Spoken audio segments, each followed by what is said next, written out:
ഇത്തവണത്തെ ഹജ്ജ് ക്യാമ്പയിന്റെ ഒരുക്കങ്ങൾക്ക് തുടക്കമായി. കൊച്ചി അന്താരാഷ്ട്ര വിമാനത്താവളത്തോട് ചേർന്നുള്ള പന്തലിന്റെ നിർമ്മാണ പ്രവർത്തനങ്ങൾ തുടങ്ങി.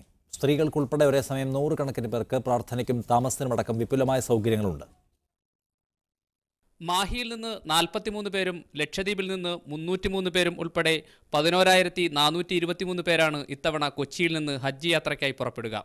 ഓരോ ദിവസത്തെയും യാത്രക്കാർക്കായാണ് സൗകര്യങ്ങൾ ഒരുക്കുന്നത്. ദിവസവും 3 വിമാനങ്ങളിലായി 900 പേരാണ് യാത്ര ചെയ്യുക. ഏതെങ്കിലും വിമാനം വൈകുകയോ റദ്ദാക്കുകയോ ചെയ്താൽ ബുദ്ധിമുട്ടുണ്ടാകാതിരിക്കാൻ സൗകര്യങ്ങൾ വിപുലപ്പെടുത്തുന്നുമുണ്ട്.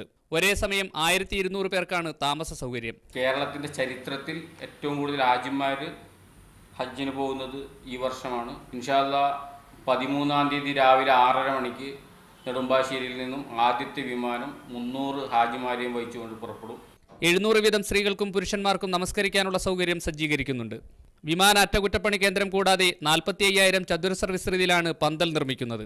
യാത്ര അയക്കാനെത്തുന്നവർക്ക് പ്രത്യേക വിശ്രമ കേന്ദ്രമുണ്ടാകും. 350 വാഹനങ്ങൾക്കാണ് പാർക്കിംഗ് സൗകര്യം. ബാഗേജ് പരിശോധന ക്യാമ്പിൽ തന്നെ പൂർത്തീകരിച്ച് വിമാനത്തിലെത്തിക്കാനുള്ള സൗകര്യവും ഇവിടെ ഒരുക്കും. അഫ്സൽ രാജിനൊപ്പം യു ഷൈജു, മീഡിയ 1, കൊച്ചി.